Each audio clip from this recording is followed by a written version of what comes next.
உலகம் முழுக்க புகழ்பெற்ற பாராளுமன்ற கட்டிடம் அதன் வடிவமைப்புக்கு பின்னால் 1000 ஆண்டுகளுக்கு முன்பே இருந்த ஒரு மறக்கப்பட்ட கோவில் காரணம் என்று சொன்னால் நீங்கள் நம்புவீர்களா? மத்திய பிரதேசத்தின் மிதாவளியில் பசுமையான மலை ஒரு அமைதியாக நின்று கொண்டிருக்கிறது. அந்த மலை உச்சியில் ஒரு சக்தி வட்டம், ஒரு பர்ஃபெக்ட் சர்க்குலர் மண்டலா வடிவம்.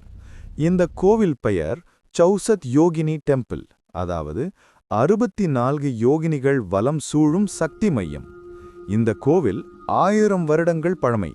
ஆனால் எந்த சிமெண்ட், எந்த மிஷின், எந்த கணக்குப்படி கட்டப்பட்டது? எந்த பதிலும் இல்லை.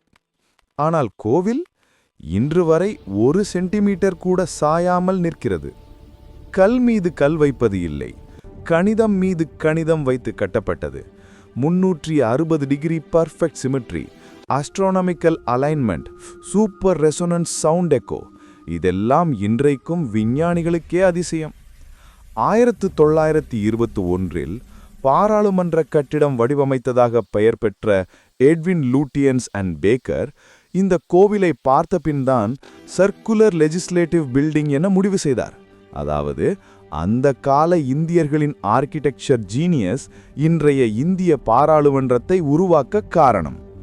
எப்படி 1000 ஆண்டுகளுக்கு முன் மக்கள் இவ்வளவு பர்ஃபெக்ட் ஜாமெட்ரிக்குள் கோவில் கட்டினார்கள்? இன்று வரை யாருக்கும் விளக்கமில்லை.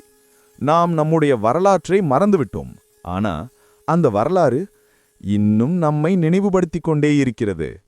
இந்தியர்கள் கோவில்கள் கட்டவில்லை, மாஸ்டர் பீஸுகள் கட்டினர், சக்தி மையங்கள் உருவாக்கினர், சயின்ஸ், ஆர்க்கிடெக்சர், என்ஜினியரிங் எல்லாம் நிலத்தில் பதித்தனர். இது ஒரு கோவில் அல்ல, நம் நாட்டின் இழந்த அறிவின் சான்று.